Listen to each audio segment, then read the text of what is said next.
প্রিয় দর্শক বন্ধুরা, এই মুহূর্তের জন্য সাউথ 24 পরগনা 2009 প্রাথমিকে রিক্রুটমেন্ট প্রসেস সংক্রান্ত 18/3/2025 মামলার বিষয় কিন্তু ব্যাপক জোরালো তোড়জোড় সংক্রান্ত গুরুত্বপূর্ণ খবর উঠে আসছে এবং থাকছে এর সাথে সম্মানীয় দেবাশিস বিশ্বাসের বার্তা। সবটা আলোচনা করছি, ভিডিওটিকে শেষ পর্যন্ত দেখবেন, কোনোভাবে কিন্তু স্কিপ করবেন না, চ্যানেলটিকে সাবস্ক্রাইব করে সঙ্গে থাকবেন। চলুন কথাবার্তা না বাড়িয়ে আমরা মূল টপিকটায় ফোকাস করি।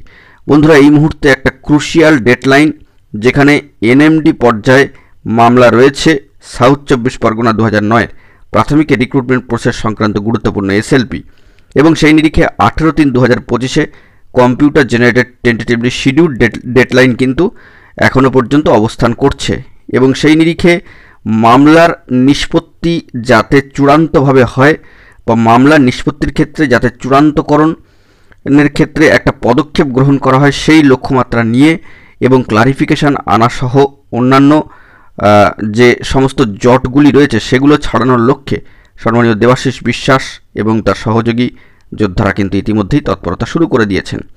ইতিমধ্যেই আপনারা খবর পেয়েছেন সম্মানীয় অ্যাডভোকেট মহাশয়দের সঙ্গে কিন্তু কনফারেন্স চলছে এবং অ্যাডভোকেট মহাশয়দের সঙ্গে কিন্তু জোরালো যে সমস্ত কাজকর্মগুলি সেগুলো নিয়ে কিন্তু তোড়জোড় চলছে।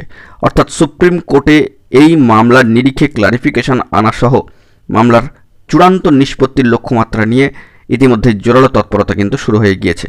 হাতে সময় কম, আর মাত্র 4টে দিন কিন্তু বাকি রয়েছে।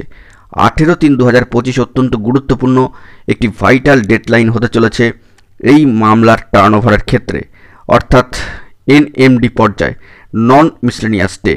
এই মামলার ক্ষেত্রে লিস্ট বা সিএল নাম্বার চলে এলে সবটাই তখন স্পষ্ট হবে।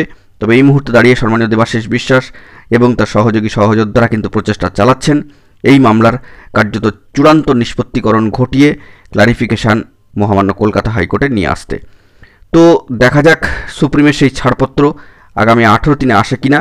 এবং এই মামলার ক্ষেত্রে বলে রাখা দরকার যে একদিনে মামলার চূড়ান্ত শুনানি কিন্তু না হলে পরবর্তী দিনটাও নির্ধারিত হয়ে যায়। তো সব মিলিয়ে ডিটেলস একটি ভিডিও কিন্তু এই সংক্রান্ত বিষয়ে আমাদের চ্যানেলে রয়েছে, সেটি ওয়াচ করতে পারেন।